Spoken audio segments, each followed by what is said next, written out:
सिमरो अंगद दुख निकंदन दुख निकंदन अमरदास गुर हृदय ध्यान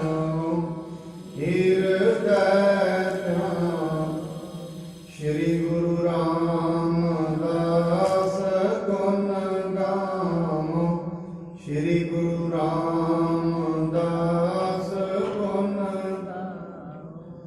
गुरु अर्जन विघ्नन के नाश विघ्नन के गुरु हर गोबिंद शुभ मत पर शुभ मत पर गुरु हर राय नमो कर जोरी ओंकार जोरी गुरु हर कृष्ण मनाए बाहोरी तेग बहादुर परम कृपाला दी परम कृपाला गुरु गोबिंद सिंह विसाला गुरु गोबिंद सिंह विसाला तरों तरापुर पुन पुन सीसा जी पुन पुन सीसा बंदों बार बार जगदीशा बंदों बार बार जगदीशा।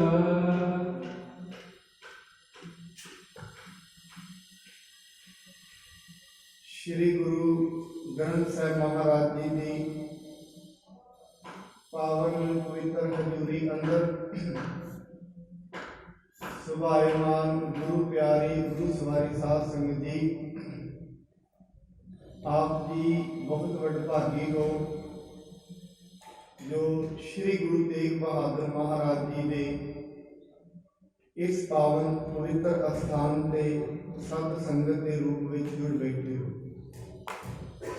सतगुरु जी महाराज गुरबाणी के विच कहते हैं परमात्मा के प्रकाश के रूप में हमेशा ही प्रकाश है, प्रकाश के रूप में हमेशा ही चमक रहा है, पर मनुख के कोल ऐसियां अखां नहीं जिहड़ियां उसनूं देख सकें। जिवें सूरज ते चमक रहा है, सूरज की चमकना तो हमेशा ही चल रही है, पर जे मनुख को अखां ही ना हो, मनुख को ऐसियां अखां ना होणगियां, वो उसनूं देख नहीं पाएगा। इस करके सतगुरु जी महाराज कहते हैं ये परमात्मा तो हमेशा ही व्यापक है, हमेशा ही दिख रहा है, पर ये मनुख तेरे को वो अखां नहीं जिन्हां अखां दे नाल उहनूं देख सके। महाराज बाणी दे विच ये कहते हैं लोयन लोई जिठ मैं प्यास ना बुझे मुँह घड़ी नानक से अखड़ियां बेन जिन्हें भी सुनो माँ भी। कहते हैं परमात्मा इन्हां अखां दे नाल मैं दुनिया नूं ते वेखदा हां, दुनिया ते मैनूं वेखदी है, पर इन्हां अखां दे नाल कदे तू मैनूं नहीं वेखिया।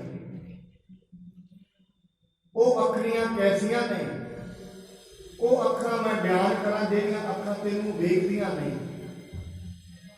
वो अखां कैसियां ने, वो ते चमक रहा है, वो ते हर थां ते है, पर मनुख दे कोल ऐसियां अखां नहीं जिहड़ियां उहदे दीदारे कर सकन। वो अखां ये वालियां अखां नहीं जिन्हां अखां दे नाल असीं उहनूं वेखना है, वो मनुख दे सुरत दीयां अखां नहीं। ਜਿਵੇਂ ਜਿਵੇਂ ਬੰਦਗੀ ਦੇ ਵਿੱਚ ਮਨੁੱਖ ਤੁਰਦਾ ਹੈ, ਉਹਦੀ ਸੁਰਤ ਉਸ ਪਰਮਾਤਮਾ ਨੂੰ ਅਨੁਭਵ ਕਰਨਾ ਸ਼ੁਰੂ ਕਰ ਦਿੰਦੀ ਹੈ। ਦੂਜਾ ਕਾਰਨ ਸਤਿਗੁਰੂ ਜੀ ਇੱਕ ਹੋਰ ਵੀ ਮੰਨਦੇ ਨੇ। ਪਹਿਲਾ ਤੇ ਕਾਰਨ ਇੱਕ ਹੈ, ਮਨੁੱਖ ਦੇ ਕੋਲ ਅੱਖਾਂ ਹੀ ਨਾ ਹੋਣ। ਜਿਵੇਂ ਸੂਰਜ ਨੂੰ ਵੇਖਣਾ ਹੈ, ਪਹਿਲੀ ਤੇ ਗੱਲ ਇਹ ਹੈ, ਅੱਖਾਂ ਹੀ ਨਾ ਹੋਣ, ਸੂਰਜ ਨਹੀਂ ਵਿਖੇਗਾ। ਦੂਜੀ ਗੱਲ ਇੱਕ ਹੋਰ ਵੀ ਹੈ, ਮਨੁੱਖ ਕਿਸੇ ਪ੍ਰਕਾਰ ਦੇ ਨਸ਼ੇ ਦੇ ਵਿੱਚ ਹੋਏ, ਨਸ਼ੇ ਦੇ ਵਿੱਚ ਗਰਕ ਮਨੁੱਖ ਵੀ ਦੁਨੀਆ ਨੂੰ, ਲੋਕਾਈ ਨੂੰ ਪੂਰੀ ਤਰੀਕੇ ਨਾਲ ਪਛਾਣ ਨਹੀਂ ਸਕਦਾ। ਇਵੇਂ ਜਿਹੜਾ ਮਨੁੱਖ ਕਿਸੇ ਨਸ਼ੇ ਵਿੱਚ ਹੋਏ, ਉਹ ਵੀ ਪਰਮਾਤਮਾ ਦੀ ਪਹਿਚਾਣ ਨਹੀਂ ਕਰ ਪਾਏਗਾ। ਮਹਾਰਾਜ ਨੇ ਪ੍ਰਾਣੀ ਕਛੂ ਨਾ ਚੇਤਈ ਮਦ ਮਾਇਆ ਕੇ ਅੰਧ, ਕਹੋ ਨਾਨਕ ਹਰ ਭਜਨ ਬਿਨ ਪਰਤ ਤਾਹੇ ਜਮ ਅੰਧ। ਜੇ ਮਨੁੱਖ ਦੇ ਕੋਲ ਪਰਮਾਤਮਾ ਦਾ ਸਿਮਰਨ ਨਹੀਂ, ਉਹਦੀ ਬੰਦਗੀ, ਉਹਦੀ ਯਾਦ ਨਹੀਂ, ਔਰ ਮਨੁੱਖ ਮਾਇਆ ਦੇ ਨਸ਼ੇ ਵਿੱਚ ਹੀ ਫਿਰਦਾ ਹੋਏ, ਫਿਰ ਕਹਿੰਦੇ ਫਿਰ ਵੀ ਉਹ ਪਰਮਾਤਮਾ ਦੇ ਦੀਦਾਰੇ ਨਹੀਂ ਹੋ ਸਕਦੇ, ਉਹ ਪਰਮਾਤਮਾ ਦੇ ਦਰਸ਼ਨ ਦੀਦਾਰੇ ਨਹੀਂ ਹੋ ਸਕਦੇ। ਇਸ ਕਰਕੇ ਮਹਾਰਾਜ ਭਗਤ ਕਬੀਰ ਸਾਹਿਬ ਵੀ ਕਹਿੰਦੇ ਨੇ ਕੇਦਾਰਾ ਰੰਗ ਦੇ ਵਿੱਚ, ਕਹਿੰਦੇ ਮਨੁੱਖ ਕੀ ਕਰਦਾ ਹੈ, ਇਤਨੀ ਖਟੀਆ ਗਠੀਆ ਮਟੀਆ। ਕਹਿੰਦੇ ਮਨੁੱਖ ਨੇ ਇੰਨੀ ਕਮਾਇਆ ਖੱਟੀ ਹੈ, ਖੱਟ ਕੇ ਗਠੜੀ ਬਣ ਲਈ, ਗਠੜੀ ਬਣ ਕੇ ਮਿੱਟੀ ਵਿੱਚ ਦਬਾ ਦਿੱਤੀ। ਜਿਸ ਦਿਨ ਦੁਨੀਆ ਤੋਂ ਗਿਆ, ਉਹ ਦਬੀਆਂ ਦਵਾਈਆਂ ਮਾਇਆ ਇੱਥੇ ਰਹਿ ਕੇ ਨਾਲ ਕੁਛ ਨਹੀਂ ਲੈ ਗਏ। ਮੈਂ ਅਕਸਰ ਇਹ ਬੇਨਤੀ ਕਰਦਾ ਸਾਧ ਸੰਗਤ, ਪਰਮਾਤਮਾ ਦੀ ਬੰਦਗੀ ਇਹ ਨਹੀਂ ਕਹਿੰਦੀ ਤੂੰ ਦੁਨਿਆਵੀ ਤੌਰ ਤੇ ਕੰਮ ਨਾ ਕਰ, ਇਹ ਤੋਂ ਨਹੀਂ ਰੋਕੀ। ਪਰ ਜਿਹੜਾ ਵੀ ਕੰਮ ਕਰੇ, ਉਸ ਕਰਮ ਦੇ ਅੰਦਰ ਧਰਮ ਜ਼ਰੂਰ ਹੋਣਾ ਚਾਹੀਦਾ। ਜੋ ਵੀ ਕਰਮ ਕਰੇ, ਜੇ ਉਹ ਕਰਮ ਧਰਮ ਦੇ ਅਨੁਸਾਰ ਨਹੀਂ ਹੈ, ਉਹ ਕੀਤਾ ਹੋਇਆ ਕਰਮ ਹੀ ਇਹਦੇ ਵਾਸਤੇ ਫਾਂਸੀ ਬਣ ਜਾਂਦਾ ਹੈ। ਕਈ ਵਾਰੀ ਮਨੁੱਖ ਆਪਣੇ ਤੌਰ ਤੇ ਦਾਨ ਵੀ ਕਰਦਾ ਹੈ, ਆਪਣੇ ਤੌਰ ਤੇ ਧਾਰਮਿਕ ਕਰਮ ਕਰਦਾ ਹੈ, ਸੇਵਾ ਕਰਦਾ ਹੈ, ਪੂਜਾ ਪਾਠ ਕਰਦਾ ਹੈ, ਬੰਦਗੀ ਕਰਦਾ ਹੈ। ਇਹ ਕਰਮ ਤੇ ਬੜਾ ਪਵਿੱਤਰ ਹੈ, ਪਰ ਇਸ ਕਰਮ ਦੇ ਵਿੱਚ ਹਉਮੈ ਆ ਗਈ, ਇਹ ਕਰਮ ਵੀ ਇਹਦੇ ਵਾਸਤੇ ਧਰਮ ਬਣ ਜਾਂਦਾ।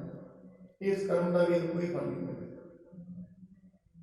ਉਸੇ ਕਰਮ ਦਾ ਫਲ ਇਸ ਨੂੰ ਪ੍ਰਾਪਤ ਹੁੰਦਾ ਹੈ ਜਿਸ ਕਰਮ ਦੇ ਵਿੱਚ ਹਉਮੈ ਨਾ ਹੋਵੇ। ਜਿਸ ਕਰਮ ਦੇ ਵਿੱਚ ਹਉਮੈ ਹੈ, ਜਿਸ ਕਰਮ ਦੇ ਵਿੱਚ ਲੋਭ ਹੈ, ਉਹ ਕਰਮ ਪਰਮਾਤਮਾ ਦੇ ਦਰਬਾਰ ਦੇ ਅੰਦਰ ਪ੍ਰਵਾਨੀ ਨਹੀਂ ਹੈ। ਇਹਨੂੰ ਗੁਰੂ ਤੇਗ ਬਹਾਦਰ ਮਹਾਰਾਜ ਸਾਹਿਬ ਨੇ ਕਿਹਾ ਹੈ, ਤੀਰਥ ਵਰਤ ਅਰਦਾਨ ਕਰ ਮਨ ਮੈਂ ਧਰੈ ਗੁਮਾਨ, ਨਾਨਕ ਨਿਹਫਲ ਜਾਤ ਤੇ ਜਿਉ ਕੁੰਚਰੀ ਸਮਾਨ। ਜਿਵੇਂ ਹਾਥੀ ਇਸ਼ਨਾਨ ਕਰਦਾ ਹੈ, ਇਸ਼ਨਾਨ ਕਰਨ ਦੇ ਨਾਲ ਹੀ ਪਹਿਲਾਂ ਇਸ਼ਨਾਨ ਕਰਨ ਵਾਸਤੇ ਜਾਂਦਾ ਹੈ, ਉਸ ਤੋਂ ਬਾਅਦ ਇਸ਼ਨਾਨ ਕਰਕੇ ਆਉਂਦਾ ਹੈ, ਆ ਕੇ ਆਪਣੇ ਉੱਤੇ ਕੱਟਾ ਸੁੱਟ ਲੈਂਦਾ। ਫਿਰ ਐਸਾ ਇਸ਼ਨਾਨ ਕੀਤਾ, ਐਸਾ ਨਾ ਬਰਾਬਰ। ਸੋ ਆਓ, ਜੋ ਗੁਰੂ ਰਾਮਦਾਸ ਮਹਾਰਾਜ ਜੀ ਦੇ ਪਾਵਨ ਜੀਵਨ ਬਿਰਤਾਂਤ ਦੀ ਕਥਾ ਚੱਲ ਰਹੀ ਹੈ, ਉਸ ਦੇ ਵਿੱਚ ਅਸੀਂ ਇਹ ਸ਼੍ਰਵਣ ਕੀਤਾ ਹੈ, ਗੁਰੂ ਸਾਹਿਬ ਜੀ ਨੇ ਗੁਰੂ ਅਰਜਨ ਸਾਹਿਬ ਜੀ ਨੂੰ ਗੁਰਤਾ ਗੱਦੀ ਦਿੱਤੀ ਹੈ। ਬਾਬਾ ਪ੍ਰੀਤੀ ਚੰਦ ਜੀ, ਜੋ ਕਿ ਗੁਰੂ ਅਰਜਨ ਸਾਹਿਬ ਜੀ ਦੇ ਵੱਡੇ ਭਰਾ ਨੇ, ਉਹ ਇਸ ਚੀਜ਼ ਤੋਂ ਬੜੇ ਨਾਰਾਜ਼ ਨੇ। ਨਾਰਾਜ਼ਗੀ ਦਾ ਕਾਰਨ ਕੀ ਹੈ? ਮੈਂ ਵੱਡਾ ਹਾਂ, ਤੇ ਹਮੇਸ਼ਾ ਪਿਤਾ ਦੀ ਚੀਜ਼ ਦਾ ਅਧਿਕਾਰੀ ਵੱਡਾ ਬੱਚਾ ਹੁੰਦਾ ਹੈ। ਪੱਗ ਵੱਡੇ ਨੂੰ ਬੰਨ੍ਹਣੀ ਚਾਹੀਦੀ ਹੈ, ਛੋਟੇ ਨੂੰ ਪਗੜੀ ਬੰਨ੍ਹ ਦਿੱਤੀ ਹੈ। ਇਹ ਦੁਨੀਆ ਦੇ ਜੋ ਕਹਿੰਦੇ ਨੇ ਬੜੀ ਅਨਰਥ ਦੀ ਗੱਲ ਹੈ। ਆਓ ਹੁਣ ਉਹ ਬਾਬਾ ਬੁੱਢਾ ਸਾਹਿਬ ਜੀ ਨਾਲ ਜਿਵੇਂ ਗੱਲਬਾਤ ਕਰਦੇ ਨੇ, ਉਹ ਬਿਰਤਾਂਤ ਹੁਣ ਚੱਲੇਗਾ। ਬੜੇ ਪਿਆਰ ਸਤਿਕਾਰ ਨਾਲ ਸ਼੍ਰਵਣ ਕਰੀਏ। ਆਰੰਭ ਕਰਨ ਤੋਂ ਪਹਿਲਾਂ ਗੁਰੂ ਜੀ ਵੱਲੋਂ ਬਖਸ਼ੇ ਹੋਏ ਪਾਵਨ ਗੁਰਮੰਤਰ ਨਾਲ ਸਾਧ ਪਾਈਏ। ਸਤਨਾਮ ਸ੍ਰੀ ਵਾਹਿਗੁਰੂ ਸਾਹਿਬ ਜੀ, ਸਤਨਾਮ ਸ੍ਰੀ ਵਾਹਿਗੁਰੂ ਸਾਹਿਬ ਜੀ। ਰਹਿਓ ਸੰਗ ਸਭੇ ਸਤਿਗੁਰ ਕੇ, ਦੇਖਤ ਰਹਿਓ ਬਿਰਤਾਂਤ ਸੋ ਤੁਰ ਕੇ। ਕਹਿੰਦੇ ਮਹਾਰਾਜ ਬਾਬਾ ਬੁੱਢਾ ਸਾਹਿਬ ਜੀ ਨੂੰ ਬਾਬਾ ਪ੍ਰੀਤੀ ਚੰਦ ਕਹਿੰਦੇ ਨੇ, ਤੁਸੀਂ ਤੇ ਸਾਰੇ ਗੁਰੂ ਸਾਹਿਬਾਨਾਂ ਦੇ ਨਾਲ ਰਹੇ ਹੋ। ਜਿਵੇਂ ਵੀ ਉਹਨਾਂ ਨੇ ਕੋਤਕ ਕੀਤੇ, ਜਿੰਨੇ ਵੀ ਦੁਨੀਆ ਵਿੱਚ ਕੰਮ ਕੀਤੇ, ਸਾਰੇ ਤੁਸੀਂ ਵੇਖੇ ਨੇ। ਤੁਸੀਂ ਇਸ ਕਰਕੇ ਬੜੇ ਹੀ ਮਹਾਨ ਪੁਰਸ਼ ਹੋ। मैं ज्येष्ठ अरलाय के आछे उचित होते गुरता पित पाछे। ਇਸ ਕਰਕੇ ਮੈਂ ਤੇ ਵੱਡਾ ਸੀ, ਗੁਰੂ ਸਾਹਿਬ ਜੀ ਨੂੰ ਚਾਹੀਦਾ ਤੇ ਇਹੀ ਸੀ ਗੁਰਤਾ ਗੱਦੀ ਮੈਨੂੰ ਦਿੰਦੇ।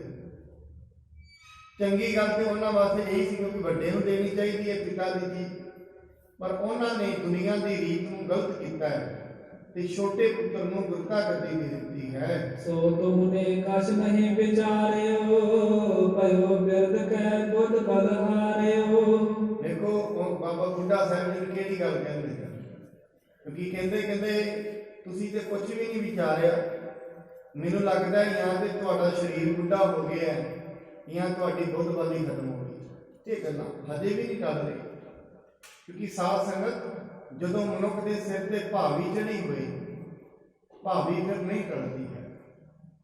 ਔਰ ਜਦੋਂ ਭਾਵੀ ਚੜੀ ਹੋਈ ਮਨੁੱਖ ਫਿਰ ਅਨਾਪ ਸ਼ਰਾਪ ਹੀ ਬੋਲਦਾ। ਉਹ ਕਹਿੰਦੇ ਕਬੀਰ ਚਾਵਲ ਕਾਰਨੇ ਤੁਕ ਕੋ ਮੂਲੀ ਲਾਈ। ਕਹਿੰਦੇ ਹੁੰਦਾ ਕੀ ਹੈ, ਜਦੋਂ ਜਿਹੜੇ ਮਨੁੱਖ ਦੇ ਭਾਵੀ ਚੜੀ ਹੋਏ ਨਾ, ਫਿਰ ਉਹਦੇ ਨਾਲ ਜਿਹੜੇ ਵੀ ਜਾ ਕੇ ਬੈਠਦੇ ਨੇ, ਜਿਵੇਂ ਚੌਲਾਂ ਦੇ ਨਾਲ ਚਾਵਲਾਂ ਨੂੰ ਜਦੋਂ ਪੀਸੀਦਾ ਜਿਹੜਾ ਛਿਲਕਾ ਹੁੰਦਾ ਉਹਦਾ ਤੇ ਕੋਈ ਕਸੂਰ ਨਹੀਂ ਹੁੰਦਾ, ਪਰ ਚਾਵਲਾਂ ਕਰਕੇ ਜਿਹੜਾ ਉਹਨਾਂ ਦੇ ਉੱਤੇ ਧੁੱਪ ਹੁੰਦਾ ਹੈ ਉਹਨੂੰ ਵੀ ਕੁੱਟਿਆ ਜਾਂਦਾ ਹੈ। ਇਸ ਕਰਕੇ ਇਹ ਕਹਿੰਦੇ ਨੇ ਜਿਹੜੇ ਕੁਸੰਗੀ ਮਨੁੱਖ ਹੁੰਦੇ ਨੇ ਉਹਨਾਂ ਦੇ ਨਾਲ ਜੇ ਉਹਨਾਂ ਦੇ ਭਾਵੀ ਚੜੀ ਹੋਈ ਪਰਮਾਤਮਾ ਨੂੰ ਝੂਠਾ ਬੋਲਣ, ਪਰਮਾਤਮਾ ਦੇ ਬਾਰੇ ਬਹੁਤ ਐਸੀਆਂ ਗੱਲਾਂ ਕਰਨ, ਤੇ ਉਹਨਾਂ ਦੇ ਨਾਲ ਫਿਰ ਮੁੱਖ ਨਹੀਂ ਲਾਉਣਾ ਚਾਹੀਦਾ, ਕਿਉਂਕਿ ਉਹਨਾਂ ਦਾ ਤੇ ਸਮਾਂ ਮਾੜਾ ਚੱਲ ਰਿਹਾ ਹੁੰਦਾ ਹੈ ਤੇ ਨਾਲ ਦੂਜੇ ਦਾ ਵੀ ਸਮਾਂ ਮਾੜਾ ਚੱਲ ਰਿਹਾ। ਸੰਗ ਕੁਸੰਗੀ ਵੈਸ ਤੇ ਤਬ ਪੁੱਛੇ ਧਰਮ ਰਾਏ। ਕੁਸੰਗੀਆਂ ਦੇ ਨਾਲ ਚੰਗੇ ਮਨੁੱਖ ਵੀ ਬਹਿ ਜਾਣ, ਉਹਨਾਂ ਦਾ ਨਾਸ਼ ਕਰ ਦਿੰਦਾ। ਇਸ ਕਰਕੇ ਕਹਿੰਦੇ ਇੱਕ ਵਾਰ ਇੱਕ ਰਾਜਾ ਹੋਇਆ, ਉਹ ਰਾਜੇ ਦਾ ਕੋਈ ਦੋਸਤ ਸੀ, ਉਸ ਤੋਂ ਸਾਰਾ ਹੀ ਰਾਜ ਭੰਗ ਚਲਾ ਗਿਆ। ਸਾਰੇ ਦੁਸ਼ਮਣਾਂ ਨੇ ਚੜ੍ਹਾਈ ਕੀਤੀ, ਸਭ ਕੁਝ ਹੀ ਖੋਹ ਲਿਆ। ਉਹ ਕਹਿੰਦਾ ਮੇਰਾ ਦੋਸਤ ਹੈ ਫਲਾਣਾ ਰਾਜਾ ਬੜਾ ਵੱਡਾ, ਉਹਦੇ ਕੋਲ ਜਾਣਾ ਮੈਂ। ਉਸਦੇ ਕੋਲ ਗਿਆ, ਉਹਨੇ ਜਾਂਦਿਆਂ ਨੂੰ ਉਹਨੂੰ ਜੇਲ੍ਹ ਵਿੱਚ ਰੱਖ ਦਿੱਤਾ। ਬੜਾ ਕਮਾਲ ਦੀ ਗੱਲ ਹੈ, ਮੈਂ ਤੇ ਦੋਸਤ ਸਮਝ ਕੇ ਮਦਦ ਲੈਣ ਲਈ ਆਇਆ ਸੀ, ਇਹਨੇ ਆਉਂਦਿਆਂ ਮੈਨੂੰ ਜੇਲ੍ਹ ਵਿੱਚ ਡੱਕ ਦਿੱਤਾ ਤੇ ਜੇਲ੍ਹ ਵਿੱਚ ਦੇ ਡੱਕ ਕੇ ਉਹਨੂੰ ਟੋਪੀਆਂ ਬਣਾਉਣ ਦਾ ਕੰਮ ਦੇ ਦਿੱਤਾ। ਅੰਦਰ ਬਹਿ ਕੇ ਟੋਪੀਆਂ ਬਣਾਉਂਦਾ, ਹੌਲੀ ਹੌਲੀ ਗੁਜ਼ਾਰਾ ਕਰਨ ਲੱਗਾ। ਜਿੰਨੀ ਟੋਪੀਆਂ ਤੋਂ ਰੋਟੀ ਆਉਂਦੀ ਸੀ 50 ਪੈਸੇ ਦੀ ਜਾਣੀ, ਫਿਰ 1 ਰੁਪਏ ਦੀ ਜਾਣੀ। ਹੌਲੀ ਹੌਲੀ ਜਿਹੜੀ ਉਹਨੇ ਸਿਰ ਤੇ ਟੋਪੀਆਂ ਬਣਾਉਣ ਲੱਗਾ, ਸਿਰ ਦੀਆਂ 5 ਰੁਪਏ ਦੀ ਜਾਣ ਲੱਗੀ। ਉਹਨੇ ਉਹਨੂੰ ਜੇਲ੍ਹ ਤੋਂ ਕੱਢ ਲਿਆ। ਜੇਲ੍ਹ ਤੋਂ ਕੱਢ ਕੇ ਆਪਣੇ ਮੁਹੱਲਾ 'ਚ ਰਹਿ ਗਿਆ, ਜਿੱਥੇ ਰੋਟੀ ਪਾਣੀ ਖਾਂਦੇ ਸੀ, ਉੱਥੇ ਉਹਨੂੰ ਨਾਲ ਬਿਠਾ ਲਿਆ। ਉਹ ਕਹਿੰਦਾ ਨਾਲ ਤੇ ਤੁਸੀਂ ਮੈਨੂੰ ਬਿਠਾ ਲਿਆ, ਮੈਨੂੰ ਇਹ ਤੇ ਗੱਲ ਦੱਸੋ ਵੀ ਮੈਂ ਤੇ ਤੇਰਾ ਦੋਸਤ ਸੀ, ਤੂੰ ਮੈਨੂੰ ਜੇਲ੍ਹ ਦੇ ਵਿੱਚ ਕਿਉਂ ਡੱਕ ਦਿੱਤਾ? ਮੈਂ ਤੇ ਤੇਰੇ ਕੋਲ ਉਮੀਦ ਲੈ ਕੇ ਆਇਆ ਸੀ, ਆਸ ਲੈ ਕੇ ਆਇਆ ਸੀ ਵੀ ਤੂੰ ਮੇਰੀ ਮਦਦ ਕਰੇਗਾ। ਕਹਿੰਦੇ ਅਸਲ ਦੇ ਵਿੱਚ ਮੈਨੂੰ ਇਹ ਪਤਾ ਲੱਗਿਆ, ਤੇਰੇ ਲੱਛਣਾਂ ਤੋਂ ਇਹ ਪਤਾ ਲੱਗਿਆ ਤੇਰੇ ਸਿਰ ਤੇ ਭਾਵੀ ਚੜੀ ਸੀ। ਤੂੰ ਆਪਣਾ ਤੇ ਰਾਜ ਭਾਗ ਗਵਾਇਆ ਸੀ, ਜੇ ਕਿਤੇ ਮੈਂ ਵੀ ਤੇਰੇ ਨਾਲ ਚੱਲ ਪੈਂਦਾ ਤੇ ਤੂੰ ਮੇਰਾ ਵੀ ਗਵਾ ਦਿੰਦਾ ਸੀ। ਤੇਰਾ ਤੇ ਗਵਾਚਾ ਹੀ ਗਵਾਚਾ ਸੀ, ਤੇਰੇ ਸਿਰ ਤੇ ਭਾਵੀ ਚੜੀ ਹੋਈ ਸੀ, ਤੇਰੇ ਨਾਲ ਮੈਂ ਚੱਲਦਾ ਮੇਰਾ ਵੀ ਗਵਾਚ ਕਰਨਾ ਸੀ, ਪਰ ਮੈਂ ਤੈਨੂੰ ਟੋਪੀਆਂ 'ਤੇ ਲਗਾਇਆ। ਪਹਿਲਾਂ ਤੇਰੇ ਅੰਦਰ ਇੰਨੀ ਕਲਾ ਸੀ, 50 ਪੈਸੇ ਦੀ ਜਾਂਦੀ ਸੀ, ਹੌਲੀ ਹੌਲੀ ਹੁਣ 5 ਰੁਪਏ ਦੀ ਜਾਂਦੀ ਹੈ। ਇਹਦਾ ਮਤਲਬ ਇਹ ਹੈ ਤੇਰੇ ਹੱਥਾਂ ਵਿੱਚ ਬਰਕਤ ਆ ਗਈ ਹੈ, ਤੇਰਾ ਟਾਈਮ ਠੀਕ ਆ ਗਿਆ, ਹੁਣ ਤੂੰ ਮੇਰੀ ਸੇਨਾ ਲੈ ਜਾ ਜਾਂ ਆਪਣਾ ਰਾਜ ਭਾਗ ਜਾ ਕੇ ਦੇ। ਇਸ ਕਰਕੇ ਭਾਵੀ ਜਦੋਂ ਚੜੀ ਹੋਏ ਮਨੁੱਖ ਦੇ ਸਿਰ ਤੇ, ਭਾਵੀ ਚੜੀ ਵਾਲਾ ਮਨੁੱਖ, ਉਸ ਨੂੰ ਸੁਣਾਈ ਦੇਣਾ ਬੰਦ ਹੋ ਜਾਂਦਾ ਹੈ। ਚੰਗੀਆਂ ਸਲਾਹਾਂ ਉਹਨੂੰ ਸੁਣਦੀਆਂ ਨਹੀਂ। ਗੁਰੂ ਦੇ ਵਚਨ, ਵੇਦਾਂ ਸ਼ਾਸਤਰਾਂ ਦੇ ਵਚਨ, ਜਿਹੜੇ ਸਤ ਵਚਨ ਨੇ, ਚੰਗੇ ਵਚਨ ਨੇ, ਉਹ ਮਨੁੱਖ ਦੇ ਕੰਨਾਂ ਵਿੱਚ ਨਹੀਂ ਪੈਂਦੇ ਹਨ। ਪਿਤ ਤੋ ਗੁਰੂ ਨਾਮ ਇੱਕ ਬਣੇ, ਮੈਂ ਵਿਵਹਾਰ ਚਲਾਵਤ ਕਣੇ। ਕਹਿੰਦੇ ਬਾਬਾ ਬੁੱਢਾ ਜੀ ਗੁਰੂ ਰਾਮਦਾਸ ਜੀ ਦੇ ਸਿਰਫ ਨਾਮ ਮਾਤਰ ਸਨ, ਰਾਜ ਭਾਗ ਤੇ ਨਹੀਂ ਚਲਾਉਂਦਾ ਸੀ ਸਾਰਾ। ਗੁਰੂ ਜੀ ਨੂੰ ਕਿਹੜਾ ਕੁਝ ਪਤਾ ਸੀ ਵੀ ਕਿੱਥੋਂ ਪੈਸੇ ਲੈਣੇ ਨੇ, ਕਿੱਥੋਂ ਦੇਣੇ ਨੇ। ਹੁਣ ਕਹਿੰਦਾ ਸਭ ਕੁਝ ਤੇ ਮੈਂ ਹੀ ਚਲਾ ਰਿਹਾ ਸੀ, ਗੁਰੂ ਜੀ ਨੂੰ ਇਹ ਚੀਜ਼ ਬਾਰੇ ਨਹੀਂ ਸੀ ਪਤਾ। ਸਭ ਵਿਦ ਕੇ ਬੁੱਧ ਤੁਮ ਮਮ ਜਾਣਤ, ਸਭ ਸੰਗਤ ਗੁਰ ਮੋਹਿ ਅਨੁਮਾਨਤ। ਬਾਬਾ ਬੁੱਢਾ ਜੀ ਤੁਸੀਂ ਤੇ ਇਹ ਜਾਣਦੇ ਹੀ ਸੀ ਵੀ ਸਾਰਾ ਵਿਹਾਰ ਮੈਂ ਚਲਾਉਣਾ ਹੈ। ਸਾਰੀ ਸੰਗਤ ਇਹ ਮੰਨਦੀ ਵੀ ਸੀ ਵੀ ਗੁਰੂ ਹੀ ਬਣਨਗੇ। ਸਾਧ ਸੰਗਤ ਜਦੋਂ ਮਨੁੱਖ ਦੀ ਮੱਤ ਫਿਰ ਜਾਏ ਨਾ, ਉਹਦੇ ਵਾਸਤੇ ਫਿਰ ਗੁਰੂ ਛੋਟਾ ਹੀ ਲੱਗਦਾ ਹੈ। ਇਹ ਗਾਥਾ ਗੁਰੂ ਅਰਜਨ ਸਾਹਿਬ ਜੀ ਦੇ ਦਰਬਾਰ ਵਿੱਚ ਵੀ ਹੋਈ। ਗੁਰੂ ਅਰਜਨ ਸਾਹਿਬ ਜੀ ਦੇ ਮਹਾਰਾਜ ਦੇ ਟਾਈਮ ਉਹਨਾਂ ਦੇ ਦਰਬਾਰ ਵਿੱਚ ਰਵਾਬੀ ਸਨ ਸੱਤਾ ਤੇ ਬਲਵੰਡਾ, ਭਾਈ ਸੱਤਾ ਜੀ ਭਾਈ ਤੇ ਭਾਈ ਬਲਵੰਡਾ ਜੀ, ਦੋਵੇਂ ਜਣੇ ਕੀਰਤਨ ਕਰਦੇ ਸਨ। ਉਹਨਾਂ ਦੇ ਘਰ ਵਿਆਹ ਆ ਗਿਆ। ਘਰ ਵਿਆਹ ਆਇਆ, ਕਹਿੰਦੇ ਮਹਾਰਾਜ ਸਾਡੀ ਮਦਦ ਕਰੋ।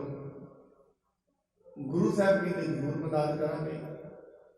ਮਹਾਰਾਜ ਕਹਿੰਦੇ ਕੋਈ ਨਹੀਂ, ਜੋ ਵੀ ਪੂਜੇ ਫਲੇਗਾ ਗੁਰੂ ਘਰ ਵੱਲੋਂ ਤੁਹਾਨੂੰ ਦਿੱਤਾ ਜਾਏਗਾ। ਕਹਿੰਦੇ ਨਹੀਂ ਨਹੀਂ, ਗੁਰੂ ਘਰ ਵਿੱਚ ਇੱਕ ਦਿਨ ਦੀ ਜਿੰਨੀ ਭੇਟਾ ਹੁੰਦੀ ਉਹ ਸਾਨੂੰ ਦੇ ਦਿਓ। ਗੁਰੂ ਸਾਹਿਬ ਨੇ ਕਿਹਾ ਕੋਈ ਨਹੀਂ, ਜ਼ਰੂਰ ਕਰਾਂਗੇ। ਆਸ਼ੀਰਵਾਦ ਹੀ ਬੜਾ ਸੀ। ਕਹਿੰਦਾ ਨਹੀਂ, ਇੱਕ ਦਿਨ ਦੀ ਭੇਟਾ ਚਾਹੀਦੀ ਜਿਹੜੀ ਮੱਥਾ ਟੇਕਦੀ ਅਸੀਂ। ਗੁਰੂ ਸਾਹਿਬ ਕਹਿੰਦੇ ਕੋਈ ਗੱਲ ਨਹੀਂ, ਅਗਲੀ ਭੇਟਾ ਤੁਸੀਂ ਲੈ ਲਿਓ ਅਗਲੇ ਦਿਨ। ਉਹਨਾਂ ਕੀਰਤਨ ਕੀਤਾ ਤੇ ਕੋਈ ਭੇਟਾ ਚੜੀ ਨਾ, ਦਰਬਾਰ ਵਿੱਚ ਬਹੁਤ ਘੱਟ ਚੜੀ। ਗੁੱਸੇ ਹੋ ਗਏ।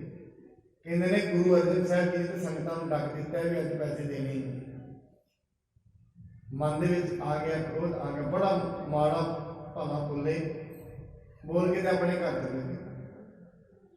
ਗੁਰੂ ਸਾਹਿਬ ਜੀ ਨੇ ਬਾਬਾ ਬੁੱਢਾ ਸਾਹਿਬ ਨੂੰ ਭੇਜਿਆ, ਭਾਈ ਗੁਰਦਾਸ ਜੀ ਨੂੰ ਭੇਜਿਆ ਵੀ ਜਾ ਕੇ ਬੁਲਾ ਕੇ ਲੈ ਕੇ ਆਓ। ਪਰ ਹੰਕਾਰ ਦੇ ਵਿੱਚ ਉਹਨਾਂ ਨੂੰ ਕਹਿੰਦੇ ਨੇ ਜਿਹੜੇ ਬੁਲਾਉਣ ਗਏ ਨੇ, ਉਹਨੂੰ ਕਹਿੰਦੇ ਨੇ ਗੁਰੂ ਸਾਹਿਬ ਨੂੰ ਕੌਣ ਜਾਣਦਾ ਹੈ? ਇਹਦੇ ਅਸੀਂ ਕੀਰਤਨ ਕਰਦੇ ਹਾਂ ਤੇ ਸੰਗਤ ਆਉਂਦੀ ਹੈ, ਗੁਰੂ ਸਾਹਿਬ ਕਰੇ ਕੌਣ ਹੁੰਦਾ? ਐਸੀ ਮੱਤ ਫਿਰ ਜਾਏ, ਹੰਕਾਰ ਆ ਜਾਏ ਸਿਰ ਤੇ। ਕਹਿੰਦੇ ਇਹਦੇ ਅਸੀਂ ਬਹਿੰਦੇ ਹਾਂ ਕੀਰਤਨ ਕਰਦੇ ਹਾਂ ਤੇ ਸੰਗਤਾਂ ਆਉਂਦੀਆਂ ਨੇ, ਜੇ ਅਸੀਂ ਨਾ ਹੋਈਏ ਤੇ ਆਉਣਾ ਕਿੰਨੇ ਆ ਫਿਰ ਉੱਥੇ? ਗੁਰੂ ਸਾਹਿਬ ਕਹਿੰਦੇ ਆ ਕੇ ਮਹਾਰਾਜ ਸਾਹਿਬ ਨੂੰ ਦੱਸਿਆ। ਮਹਾਰਾਜ ਆਪ ਗਏ ਬੇਟੇ ਜੀ ਉਹਨਾਂ ਨੂੰ ਬੁਲਾਉਣ। ਕਹਿੰਦੇ ਕੋਈ ਗੱਲ ਨਹੀਂ ਭਾਈ ਚਲੋ, ਤੁਹਾਡਾ ਕਾਰਜ ਸਫਲ ਹੋਏਗਾ, ਕੋਈ ਐਸੀ ਗੱਲ। ਕਹਿੰਦੇ ਨਹੀਂ ਮਹਾਰਾਜ ਤੁਸੀਂ ਸੰਗਤ ਨੂੰ ਡੱਕਿਆ। ਕਹਿੰਦੇ ਸੱਚੇ ਪਾਤਸ਼ਾਹ ਸਾਹਿਬ ਨੂੰ ਕਹਿੰਦੇ ਨੇ ਮਹਾਰਾਜ ਸਾਨੂੰ ਪਤਾ ਹੈ, ਕਹਿੰਦੇ ਅਸੀਂ ਕੀਰਤਨ ਕਰਦੇ ਹਾਂ ਤੇ ਤੁਹਾਡੇ ਦਰਬਾਰ ਸੱਜਦੇ ਨੇ, ਤੁਹਾਡੇ ਦਰਬਾਰ 'ਚ ਕੀਰਤਨ ਸੰਗਤ ਨਹੀਂ ਆਉਣੀ। ਦੂਜੀ ਗੱਲ ਕਹਿੰਦੇ ਨੇ ਸਾਡੀ ਜਾਤ ਦੇ ਹੋਏ ਨੇ ਭਾਈ ਬਾਬਾ ਮਰਦਾਨਾ ਜੀ, ਭਾਈ ਮਰਦਾਨਾ ਜੀ, ਜੇ ਕਿਤੇ ਉਹ ਗੁਰੂ ਨਾਨਕ ਸਾਹਿਬ ਨਾਲ ਨਾ ਹੁੰਦੇ ਤੇ ਗੁਰੂ ਨਾਨਕ ਸਾਹਿਬ ਨੂੰ ਕਿਹਨੇ ਸੁਣਨਾ ਸੀ? ਇਹ ਗੱਲ ਕਹਿੰਦੇ ਗੁਰੂ ਨਾਨਕ ਸਾਹਿਬ ਦੇ ਨਾਲ ਰਵਾਬ ਤੇ ਭਾਈ ਮਰਦਾਨੇ ਨੇ ਵਜਾਈ ਹੈ।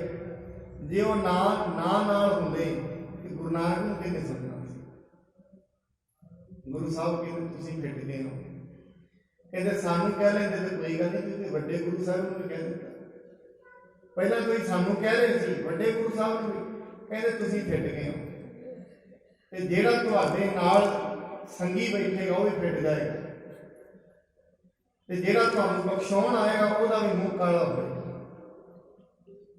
ਹੌਲੀ ਹੌਲੀ ਕਹਿੰਦੇ ਨੇ ਉਹਨਾਂ ਨੂੰ ਰੋਗ ਹੀ ਲੱਗਣਾ ਸ਼ੁਰੂ ਹੋ ਗਿਆ, ਆਵਾਜ਼ਾਂ ਗਈਆਂ, ਸਭ ਕੁਝ ਖਤਮ ਹੋ ਗਿਆ। ਕਿ ਸਾਧ ਸੰਗਤ ਗੱਲ ਤੇ ਇਹ ਹੈ, ਜਦੋਂ ਹੰਕਾਰ ਸਿਰੇ ਤੇ ਚੜ੍ਹਦੇ, ਮੈਂ ਉਸ ਦਿਨ ਬੇਨਤੀ ਕੀਤੀ, ਹੰਕਾਰੀ ਪੁਰਸ਼ ਦੇ ਵਾਸਤੇ ਪਰਮਾਤਮਾ ਵੀ ਛੋਟਾ ਹੋ ਜਾਂਦਾ ਹੈ। ਹਰਨਾਮ ਨੇ ਕਹਿ ਦਿੱਤਾ ਸੀ ਕੌਣ ਹੁੰਦਾ ਹੈ ਪਰਮਾਤਮਾ? ਮੈਂ ਹੀ ਪਰਮਾਤਮਾ। ਭਾਈ ਭਗਤ ਪ੍ਰਹਿਲਾਦ ਜੀ ਕਹਿੰਦੇ ਨੇ, ਕਹਿੰਦੇ ਜਲੇ ਹਰੀ ਥਲੇ ਹਰੀ, ਕਹਿੰਦੇ ਨਹੀਂ ਜਲੇ ਹਰਨਾਕਸ਼ ਥਲੇ ਹਰਨਾਕਸ਼। ਭਗਤ ਪ੍ਰਹਿਲਾਦ ਜੀ ਕਹਿੰਦੇ ਐਸਾ ਨਹੀਂ। ਇਹ ਪਿਤਾ ਜੀ ਤੇਰੀ ਮੱਤ ਦੀ ਸਮਝ ਵਿੱਚ ਨਹੀਂ ਆ ਰਹੀ, ਮੱਤ ਫਿਰ ਗਈ ਹੈ, ਆ ਕਰਨ ਕਰਾਉਣ ਵਾਲਾ ਪਰਮਾਤਮਾ ਹੀ ਹੈ, ਤੈਨੂੰ ਲੱਗ ਨਹੀਂ ਰਿਹਾ। ਇਵੇਂ ਭਾਈ ਪ੍ਰੀਤੀ ਚੰਦ ਜੀ ਇਹੀ ਗੱਲਾਂ ਕਰਦੇ ਨੇ। ਕਹਿੰਦੇ ਸਤਿਗੁਰੂ ਜੀ ਮਹਾਰਾਜ ਨੂੰ ਕੀ ਪਤਾ ਵਿਹਾਰ ਚਲਾਉਣ ਦਾ, ਸਾਰਾ ਵਿਹਾਰ ਤੇ ਮੈਂ ਹੀ ਚਲਾਇਆ ਕਰਦਾ ਸੀ। ਕਿਰਤ ਅਚਾਨਕ ਇਹ ਕਿਆ ਕੀਨ, ਤੈ ਉੜ ਤੁਰੰਤ ਤਿਲਕ ਕਰ ਦੇਨਾ। ਇਹ ਕੀ ਕੰਮ ਕੀਤਾ ਬਾਬਾ ਬੁੱਢਾ ਜੀ? ਤੁਸੀਂ ਵੀ ਇੱਕਦਮ ਖੜੇ ਹੋ ਕੇ ਤਿਲਕ ਲਾ ਦਿੱਤਾ ਗੁਰਤਾ ਗੱਡੀ ਦਾ। ਇਹ ਕੰਮ ਤੁਸੀਂ ਠੀਕ ਨਹੀਂ ਕੀਤਾ ਹੈ। ਮੈਂ ਨਿਜ ਬਲ ਤੇ ਦਿਓ ਉਲਟਾਏ, ਜੋ ਤੁਮਰੇ ਕਿਆ ਪਤ ਰਹਿ ਜਾਏ। ਮੇਰੇ ਕੋਲ ਇੰਨਾ ਬਲ ਹੈ, ਮੈਂ ਆਪਣੇ ਬਲ ਦੇ ਨਾਲ ਉਲਟਾ ਦਿਆਂਗਾ ਸਾਰਾ ਕੁਝ। ਕਹਿੰਦੇ ਗੁਰਤਾ ਗੱਦੀ ਮੈਂ ਰਹਿਣ ਨਹੀਂ ਦਿਆਂਗਾ, ਫਿਰ ਤੁਹਾਡੀ ਕੀ ਇੱਜ਼ਤ ਰਹਿ ਜਾਏਗੀ। ਇਹ ਗੱਲਾਂ ਹੁਣ ਹੰਕਾਰ ਦੇ ਵਿੱਚ ਆ ਕੇ ਕਰਨ ਲੱਗਾ। ਕਹਿੰਦੇ ਫਿਰ ਤੁਹਾਨੂੰ ਕਿਸੇ ਨੇ ਵੀ ਨਹੀਂ ਪੁੱਛਣਾ ਹੈ। ਆਗੇ ਜਿਗਰ ਨਾ ਕਬਹੂ ਭਇਓ, ਤੁਰੰਤ ਅਨੁਚਿਤ ਕਹਾ ਕਰ ਦਿਓ। ਕਹਿੰਦੇ ਪਹਿਲਾਂ ਤੇ ਕਦੀ ਜ਼ਿਕਰ ਹੀ ਨਹੀਂ ਕੀਤਾ ਗੁਰੂ ਸਾਹਿਬ ਨੇ ਵੀ ਗੁਰਤਾ ਗੱਦੀ ਦੇਣੀ ਕਿ ਨਹੀਂ ਦੇਣੀ। ਇੱਕੋ ਦਮ ਇਹ ਕੰਮ ਕਰ ਦਿੱਤਾ, ਇੱਕੋ ਦਮ ਹੀ ਗੁਰਤਾ ਗੱਦੀ ਦੇ ਦਿੱਤੀ ਹੈ। ਜੇ ਪਿਤਰਿਸ ਕਰਕੇ ਇਹ ਮਠਾਨੇ, ਰੀਤ ਅਨੁਚਿਤ ਕਰਨ ਕੋ ਮਾਨੇ। ਜੇ ਪਿਤਾ ਜੀ ਨੇ ਗੁੱਸੇ ਵਿੱਚ ਆ ਕੇ ਕੰਮ ਕੀਤਾ ਹੈ, ਔਰ ਜਿਹੜੀ ਅਨੁਚਿਤ ਰੀਤ ਹੈ, ਜਿਹੜੀ ਚੰਗੀ ਗੱਲ ਨਹੀਂ ਹੈ, ਛੋਟੇ ਪੁੱਤਰ ਨੂੰ ਪੱਗ ਦੇਣੀ, ਇਹ ਬਹੁਤ ਹੀ ਗਲਤ ਕੀਤਾ ਹੈ। ਤੋ ਤੁਮਹੁ ਕੋ ਲਾਇਕ ਹੋਤੇ, ਸਮਝਾਵਣ ਕੈ ਸ਼ੁਭ ਮਤੇ। ਜਿਹੜੇ ਬਾਬਾ ਬੁੱਢਾ ਜੀ ਫਿਰ ਤੁਸੀਂ ਦੇ ਕੋਲ ਬੈਠੇ ਸੀ, ਜੇ ਉਹੀ ਗੁੱਸੇ ਵਿੱਚ ਸਨ, ਤੁਹਾਨੂੰ ਸਮਝਾਉਣਾ ਚਾਹੀਦਾ ਸੀ। ਗੁਰੂ ਰਾਮਦਾਸ ਜੀ ਇਹ ਗੱਲਾਂ ਕਹਿ ਰਹੇ ਵੀ ਤੁਹਾਨੂੰ ਸਮਝਾਉਣਾ ਚਾਹੀਦਾ ਸੀ ਵੀ ਗੁਰੂ ਜੀ ਇਹ ਠੀਕ ਨਹੀਂ ਹੈ, ਤੁਹਾਨੂੰ ਜਿਹੜੀ ਪੱਗ ਹੈ ਉਹ ਬਾਬਾ ਪ੍ਰੀਤੀ ਚੰਦ ਨੂੰ ਦੇਣੀ ਚਾਹੀਦੀ ਹੈ। ਬੜ ਸੁਤ ਕੋ ਹੈ ਇਹੋ ਅਧਿਕਾਰਾ, ਪੁਨ ਸਭ ਵਿਦ ਲਾਇਕ ਅਨੁਰਾਧਾ। ਤੁਹਾਨੂੰ ਕਹਿਣਾ ਚਾਹੀਦਾ ਸੀ ਇਹ ਸਾਰਾ ਵੱਡੇ ਪੁੱਤਰ ਦਾ ਅਧਿਕਾਰ ਹੁੰਦਾ ਹੈ ਤੇ ਗੁਰਤਾ ਗੱਦੀ ਉਹਨੂੰ ਹੀ ਮਿਲਣੀ ਚਾਹੀਦੀ ਹੈ। ਵਿਦ ਕੇ ਹੋਵਤ ਸਭ ਵਿਵਹਾਰਾ, ਕਰੇ ਸੰਭਾਰਨ ਸਮੁਤ ਉਦਾਰਾ। ਔਰ ਤੁਹਾਨੂੰ ਇਹ ਵੀ ਕਹਿਣਾ ਚਾਹੀਦਾ ਸੀ ਗੁਰੂ ਜੀ ਤੁਹਾਡੇ ਘਰ ਦਾ ਜਿੰਨਾ ਵੀ ਕੰਮ ਕਾਰਜ ਹੈ ਗੁਰਦੁਆਰੇ ਦਾ, ਉਹਦੇ ਬਾਬਾ ਪ੍ਰੀਤੀ ਚੰਦ ਸੰਭਾਲਦੇ ਨੇ ਤੇ ਤੁਹਾਨੂੰ ਉਹਨਾਂ ਨੂੰ ਗੱਦੀ ਦੇਣੀ ਚਾਹੀਦੀ ਹੈ। ਇਤਿਆਦਿਕ ਕਰ ਸਮਝਾਵਤ, ਗੁਰਤਾ ਲੰਗ ਸੁਦੇ ਬਰਜਾਵਤ। ਇਹੋ ਜਿਹੀਆਂ ਗੱਲਾਂ ਕਰਕੇ ਬੜਾ ਕੁਝ ਸਮਝਾ ਰਹੇ ਨੇ, ਬੜੀਆਂ ਗੱਲਾਂ ਬਾਬਾ ਪ੍ਰੀਤੀ ਚੰਦ ਜੀ ਬਾਬਾ ਬੁੱਢਾ ਸਾਹਿਬ ਜੀ ਨੂੰ ਕਹਿ ਰਹੇ ਹਨ। ਤੁਮ ਕੋ ਉਚਿਤ ਹੁਦੇ ਰੀਤ, ਤੋ ਸਿਆਨੋ ਸਮਝਾਵਤ ਸਭ ਚੀਤ। ਤੁਹਾਨੂੰ ਇਹ ਚਾਹੀਦਾ ਸੀ, ਤੁਸੀਂ ਸਿਆਣੇ ਸੀ, ਤੁਹਾਨੂੰ ਬਾਬਾ ਜੀ ਸਭ ਨੂੰ ਸਮਝਾਉਣਾ ਚਾਹੀਦਾ ਸੀ। ਸੋ ਤੋ ਬਾਤ ਨਾ ਕੀਨ ਸਦੀਕਾ, ਤੈ ਉਠ ਦੇਨ ਤੁਰੰਤ ਕੀ ਟੀਕਾ। ਪਰ ਤੁਸੀਂ ਵੀ ਸਮਝੇ ਨਹੀਂ, ਤੁਸੀਂ ਵੀ ਫਟਾਫਟ ਇੱਕਦਮ ਉੱਠ ਕੇ ਗੁਰਤਾ ਗੱਦੀ ਦਾ ਤਿਲਕ ਗੁਰੂ ਅਰਜਨ ਸਾਹਿਬ ਜੀ ਨੂੰ ਲਗਾ ਦਿੱਤਾ ਹੈ। ਤੋ ਕਿਰਤ ਕੋ ਕਿਆ ਨਿੰਦੈ ਨਾਹੀ, ਜੇ ਸਿੱਖ ਸਿਆਣੇ ਸੰਗਤ ਮਾਹੀ। ਇਹਨੇ ਇਸ ਕਰਕੇ ਨਾ ਜਿਹੜਾ ਇਹ ਕੰਮ ਤੁਸੀਂ ਕੀਤਾ ਹੈ, ਸੰਗਤ ਦੇ ਵਿੱਚ ਜਿਹੜੇ ਸਿਆਣੇ ਸਿਆਣੇ ਪੁਰਸ਼ ਨੇ ਤੁਹਾਨੂੰ ਨਿੰਦਦੇ ਨੇ, ਬਾਬਾ ਬੁੱਢਾ ਸਾਹਿਬ ਦੇ ਸਿਆਣੇ ਨੇ, ਉਹਨਾਂ ਨੇ ਇਹ ਕੰਮ ਕਿਉਂ ਕਰ ਦਿੱਤਾ ਹੈ। ਦੇਖ ਲੈ ਤੁਮਰੇ ਕਰਤੂਤ, ਕਹਿਤ ਸੁਮਤ ਜੁਗ ਕੇ ਕਸੂਤ। ਕਹਿੰਦੇ ਮੈਂ ਵੀ ਤੁਹਾਡੀ ਕਿਰਤ ਵੇਖ ਲਈ, ਤੁਸੀਂ ਕਿੰਨਾ ਕੁ ਕੰਮ ਕਰ ਸਕਦੇ ਹੋ ਮੈਂ ਵੇਖ ਲਿਆ। ਲੋਕੀ ਵੀ ਤੁਹਾਨੂੰ ਬੜਾ ਅਕਲ ਵਾਲਾ ਮੰਨਦੇ ਨੇ, ਜਿਵੇਂ ਅਸੀਂ ਕਹਿੰਦੇ ਹਾਂ। ਜਦੋਂ ਵੀ ਅਸੀਂ ਕੱਲ ਵੀ ਬੇਨਤੀ ਕੀਤੀ ਸੀ, ਪਹਿਲੀ ਗੱਲ ਤੇ ਦੁਨੀਆ ਤੇ ਐਸੇ ਮਨੁੱਖ ਹੀ ਨਹੀਂ ਰਹੇ ਜਿਹੜੇ ਦੋ ਬੰਦਿਆਂ ਦਾ ਝਗੜਾ ਹੋਏ ਤੇ ਇਨਸਾਫ ਦੀ ਗੱਲ ਕਰਨ। ਇਨਸਾਫ ਅਕਸਰ ਵਿਕ ਜਾਂਦੇ ਹੁੰਦੇ ਨੇ। ਮੋਹ ਦੇ ਵਿੱਚ ਆ ਕੇ ਮਨੁੱਖ ਇਨਸਾਫ ਦੀ ਜਿਹੜੀ ਕਲਮ ਹੈ ਉਹਨੂੰ ਵੇਚ ਦਿੰਦਾ। ਮੋਹ ਦੇ ਵਿੱਚ ਆ ਕੇ, ਲੋਭ ਦੇ ਵਿੱਚ ਆ ਕੇ ਇਨਸਾਫ ਵਿਕ ਜਾਂਦੇ ਨੇ। ਕੋਈ ਵਿਰਲਾ ਹੁੰਦਾ ਹੈ ਜਿਹੜਾ ਇਨਸਾਫ ਦੀ ਗੱਲ ਕਰਦਾ, ਜਿਹੜਾ ਸੱਚਾਈ ਦੀ ਗੱਲ ਕਰਦਾ। ਫਿਰ ਜਿਹੜਾ ਝੂਠਾ ਮਨੁੱਖ ਹੋਏ, ਜੇ ਉਹਦਾ ਕਸੂਰ ਕੱਢ ਦਈਏ ਨਾ, ਉਹ ਫਿਰ ਪੰਚਾਇਤੀਆਂ ਨੂੰ ਗਾਲਾਂ ਬੜੀਆਂ ਕੱਢਦਾ। ਇਸ ਕਰਕੇ ਲੋਕ ਸੋਚਦੇ ਨੇ, ਨਾਲੇ ਇੱਕ ਹੋਰ ਵੀ ਗੱਲ ਹੁੰਦੀ ਹੈ, ਇੱਕ ਤੇ ਨਿਆਂ ਪ੍ਰਭਾਵਿਤ ਹੁੰਦਾ ਹੈ ਵੀ ਇਹ ਕੰਮ ਗਾਲਾਂ ਕੱਢੇਗਾ। ਦੂਜੀ ਗੱਲ ਇੱਕ ਹੋਰ ਵੀ ਹੁੰਦੀ ਹੈ, ਜੇ ਕੋਈ ਵੱਡਾ ਹੋਏ ਨਾ ਤੇ ਕੋਈ ਛੋਟਾ ਹੋਏ, ਕਦੀ ਵੇਖ ਲੈਣਾ ਜਿਹਦੇ ਕੋਲ ਕੋਈ ਸ਼ਕਤੀ ਨਹੀਂ ਨਾ, ਕਸੂਰ ਉਹਦਾ ਹੀ ਨਿਕਲ ਜਾਂਦਾ। ਭਾਵੇਂ ਕੋਈ ਇਨਸਾਫ ਗਲਤੀ ਕੀਤੀ ਤੇ ਭਾਵੇਂ ਨਹੀਂ। ਕਿਉਂ? ਲੋਕੀ ਜਿਹੜੇ ਇਨਸਾਫ ਵਾਲੇ ਵੀ ਹੁੰਦੇ ਨੇ, ਉਹ ਸੋਚਦੇ ਨੇ ਇੱਥੋਂ ਨੇ 70 ਕੰਮ ਲੈਣੇ ਨੇ, ਇੱਥੋਂ ਸਾਨੂੰ ਕੀ ਕੰਮ ਹੈ। ਇਸ ਕਰਕੇ ਜਿਹੜਾ ਕਿ ਅਕਸਰ ਕਸੂਰ ਹੁੰਦਾ ਹੈ ਉਹ ਗਰੀਬ ਦਾ ਹੀ ਨਿਕਲ ਜਾਂਦਾ ਹੈ। ਔਰ ਸ਼ੇਖ ਸਾਦੀ ਕਹਿੰਦੇ ਨੇ, ਕਹਿੰਦੇ ਜਿਹੜਾ ਕਾਨੂੰਨ ਹੁੰਦਾ ਹੈ ਨਾ, ਇਹ ਅਸਲ ਦੇ ਵਿੱਚ ਮੱਕੜੀ ਦਾ ਜਾਲ ਹੈ। ਇਹਦੇ ਵਿੱਚ ਕੀੜੇ ਮਕੌੜੇ ਫਸ ਜਾਂਦੇ ਨੇ, ਹਾਥੀ ਤੋੜ ਕੇ ਨਿਕਲ ਜਾਂਦੇ। ਹਾਥੀਆਂ ਲਈ ਕੋਈ ਕਾਨੂੰਨ ਨਹੀਂ ਹੈ। ਇਸ ਕਰਕੇ ਕਹਿੰਦੇ ਹਨ ਜਦੋਂ ਵੀ ਕੋਈ ਮਨੁੱਖ ਫੈਸਲਾ ਕਰੇ ਨਾ, ਹੁਣ ਬਾਬਾ ਬੁੱਢਾ ਜੀ ਨੇ ਗੱਲਾਂ ਕਹਿ ਰਹੇ ਨੇ, ਕਿਉਂ? ਕਿਉਂਕਿ ਉਹਨਾਂ ਦੇ ਪਕਸ਼ ਦੇ ਵਿੱਚ ਫੈਸਲਾ ਨਹੀਂ ਨਾ ਕੀਤਾ। ਹੁਣ ਉਹ ਪੱਖ ਦੇ ਵਿੱਚ ਫੈਸਲਾ ਨਾ ਹੋਣਗੇ, ਕਿੰਨੀਆਂ ਗੱਲਾਂ ਕਹਿ ਰਹੇ ਨੇ, ਵੇਖ ਲਿਆ ਤੁਹਾਨੂੰ ਕਿੰਨੀ ਕਰਤੂਤ ਦੇ ਨਾਲ ਕਿੰਨੀਆਂ ਗੱਲਾਂ ਤੁਹਾਨੂੰ ਇਹ ਵੀ ਵੇਖ ਲਿਆ। ਇਹੋ ਜਿਹੀਆਂ ਗੱਲਾਂ ਇਹ ਤੇ ਅਸੀਂ ਆਮ ਦੁਨੀਆ ਵਿੱਚ ਹੀ ਵੇਖਦੇ ਹਾਂ, ਦੁਨੀਆ ਵਿੱਚ ਹੀ ਸਾਡੇ ਸਾਹਮਣੇ ਹੁੰਦੀਆਂ ਨੇ। ਜਦੋਂ ਇੱਕ ਦੇ ਪੱਖ ਦੇ ਵਿੱਚ ਫੈਸਲਾ ਨਾ ਹੋਏ, ਉਹ ਮਨੁੱਖ ਅਕਸਰ, ਵੈਸੇ ਤੇ ਬਾਣੀ ਇਹ ਕਹਿੰਦੀ ਹੈ, ਜਿਹੜੇ ਪੰਜ ਪ੍ਰਵਾਨ ਪੰਜ ਪ੍ਰਧਾਨ ਪੰਚੇ ਪਾਵੈ ਦਰਗਹਿ ਨੂੰ, ਜਿਹੜੇ ਮਨੁੱਖ ਸੱਚੇ ਹੁੰਦੇ ਨੇ ਔਰ ਜਿਹੜੇ ਪੰਚਾਇਤ ਦੇ ਵਿੱਚ ਬਹਿੰਦੇ ਨੇ, ਸੱਚਾ ਮਨੁੱਖ, ਉਹਨੂੰ ਹੀ ਦਰਗਾਹ ਦੇ ਵਿੱਚ ਇਨਸਾਫ ਮਿਲਦਾ ਹੈ, ਉਹਨਾਂ ਨੂੰ ਹੀ ਮਾਣ ਮਿਲਦਾ ਹੈ। ਜਿਹੜੇ ਝੂਠੇ ਫੈਸਲੇ ਕਰਦੇ ਨੇ, ਅਸਲ ਦੇ ਵਿੱਚ ਨਾ ਤੇ ਇੱਥੇ ਉਹਨਾਂ ਦੀ ਕੋਈ ਇੱਜ਼ਤ ਹੈ, ਨਾ ਫਿਰ ਪਰਲੋਕ ਦੇ ਵਿੱਚ ਕੋਈ ਇੱਜ਼ਤ। ਸਿਆਣੇ ਮਨੁੱਖਾਂ ਦੀ ਅੱਖਾਂ ਦੇ ਵਿੱਚ ਝੂਠੇ ਮਨੁੱਖਾਂ ਦੀ ਕੋਈ ਕਦਰ ਨਹੀਂ ਹੁੰਦੀ। ਇਹ ਗੱਲ ਬਾਬਾ ਪ੍ਰੀਤੀ ਚੰਦ ਜੀ ਬਾਰ-ਬਾਰ ਕੁਝ ਤੇ ਕੁਝ ਮੰਦਾ ਭਲਾ ਬਾਬਾ ਬੁੱਢਾ ਸਾਹਿਬ ਨੂੰ ਬੋਲਦੇ ਹਨ। अब मैं करे हो नित उत्साहो, छीन ले हो गादे किस पाहो। ਹੁਣ ਹੰਕਾਰ ਹੋਰ ਵਧਿਆ, ਕਹਿੰਦੇ ਹੁਣ ਮੈਂ ਉਦਮ ਕਰਾਂਗਾ ਰੋਜ਼, ਜਿਵੇਂ ਜਦੋਂ ਫੈਸਲਾ ਮਨਜ਼ੂਰ ਨਾ ਹੋਏ, ਕਹਿੰਦੇ ਮੈਂ ਗੁਰਤਾ ਗੱਦੀ ਖੋਈ ਲਵਾਂ। ਇਹ ਕਿਹੜੀਆਂ ਗੱਲਾਂ ਨੇ, ਤੁਸੀਂ ਤੇ ਦੇਤੀ ਹੈ, मैं ਹੁਣ ਇਸ ਨੂੰ ਖੋ ਕੇ ਵਿਖਾਵਾਂਗਾ। दरब बिंदर खर्चन कर लै हो, सभे करे उल्ट अब तय हो। मेरे को बड़ा सारा पैसा है, मैं बड़ा पैसा खर्च करांगा, पैसा खर्च करके ये सब कुछ ही उल्टा देंगा। बिरद कहो रिस कहो उर करे, पित सेवा मैं नहीं करे। बाबा बुढ़ा साहब जी कहते ने भाई गुस्सा ना कर, सीधा हो के गुरु साहब की सेवा कर, जिथों तेन कुछ मिलना। ਜਿਹੜੀਆਂ ਗੱਲਾਂ ਤੂੰ ਕਰ ਰਿਹਾ ਬੇਅਰਿਆਈਆਂ, ਇਹ ਗੱਲਾਂ ਤੇਰੀਆਂ ਇੱਥੇ ਹੀ ਰਹਿ ਜਾਣੀਆਂ ਹਨ। ਤੂੰ ਇਹ ਤੇ ਵੇਖ ਟੱਕਰ ਕਿਹਨਾਂ ਨਾਲ ਲੈ ਰਿਹਾ। ਮਨੁੱਖ ਨੂੰ ਵੈਸੇ ਹੁੰਦਾ ਹੈ, ਜਦੋਂ ਮਨੁੱਖ ਕੋਲ ਧਨ ਦੀ ਵੀ ਪਾਵਰ ਹੋਏ ਨਾ, ਉਹ ਫਿਰ ਇਹ ਸਮਝ ਲੈਂਦਾ ਹੈ ਸ਼ਾਇਦ ਹੁਣ ਸਾਰੀ ਦੁਨੀਆ ਮੇਰੀ ਮੁੱਠੀ ਵਿੱਚ ਹੀ ਹੈ, ਮੈਂ ਸਾਰੀ ਦੁਨੀਆ ਨੂੰ ਉਲਟਾ ਸਕਦਾ, ਕਿਉਂਕਿ ਉਸ ਨੂੰ ਇਵੇਂ ਲੱਗਦਾ ਹੁੰਦਾ ਹੈ ਇਹ ਧਨ ਦੇ ਨਾਲ ਸਭ ਕੁਝ ਹੀ ਖਰੀਦਿਆ ਜਾ ਸਕਦਾ ਹੈ। ਰੀਜੈ ਬਿਨਾ ਕਹੇ ਤੁਲਦਾ ਹੈ, ਜੇਕਰ ਲਾਇਕ ਤੋ ਵਿਖ ਲੈ ਹੈ। ਕਹਿੰਦੇ ਇਸ ਕਰਕੇ ਜੋ ਰੀਝ ਜਾਂਦੇ ਨੇ, ਜਿਹੜੇ ਗੁਰੂ ਦੀ ਸੇਵਾ ਕਰਦੇ ਨੇ, ਗੁਰੂ ਉਹਨਾਂ ਤੇ ਰਿੱਝ ਜਾਂਦੇ ਨੇ, ਉਹਨਾਂ ਨੂੰ ਗੁਰਤਾ ਗੱਦੀ ਮਿਲਦੀ ਹੈ। ਸਾਧ ਸੰਗਤ, ਜਦੋਂ ਸਿਕੰਦਰ ਨੇ ਇੱਥੇ ਦੁਨੀਆ ਜਿੱਤੀ ਨਾ, ਉਹਦੇ ਦੇਸ਼ ਦੇ ਲੋਕ ਕਹਿੰਦੇ ਨੇ ਵੀ ਜਦੋਂ ਤੂੰ ਇੰਡੀਆ ਤੋਂ ਵਾਪਸ ਆਏਗਾ, ਭਾਰਤ ਤੋਂ, ਸੁਣਿਆ ਜਾਂਦਾ ਉੱਥੇ ਸੰਨਿਆਸੀ ਬੜੇ ਹੁੰਦੇ ਨੇ, ਇੱਕ ਸੰਨਿਆਸੀ ਨੂੰ ਵੀ ਨਾਲ ਫੜ ਕੇ ਲੈ ਕੇ ਅਸੀਂ ਵੇਖਣਾ ਚਾਹੁੰਦੇ ਹਾਂ ਸੰਨਿਆਸੀ ਕੈਸੇ ਹੁੰਦੇ। ਇੱਕ ਸੰਨਿਆਸੀ ਬੈਠਾ ਬੰਦਗੀ ਕਰ ਰਿਹਾ ਸੀ, ਉਹਦੇ ਸੈਨਿਕ ਗਏ ਸਿਕੰਦਰ ਦੇ। ਸੈਨਿਕ ਜਾ ਕੇ ਸੋਚਦੇ ਨੇ ਇਹਨੂੰ ਖਿੱਚ ਲਿਆ ਜਾਏ ਸੰਨਿਆਸੀ ਨੂੰ, ਉਹਨਾਂ ਬੜਾ ਮਾਰਿਆ। ਸੰਨਿਆਸੀ ਨੂੰ ਕਹਿੰਦੇ ਨੇ ਚੱਲ ਸਾਡੇ ਨਾਲ, ਉਹਦਾ ਮੈਂ ਨਹੀਂ ਜਾਣਾ। ਕਹਿੰਦੇ ਨਹੀਂ ਜਾਏਗਾ ਤੇਰਾ ਗਲਾ ਵੱਢ ਦਿਆਂਗੇ, ਤੈਨੂੰ ਮਾਰ ਦਿਆਂਗੇ।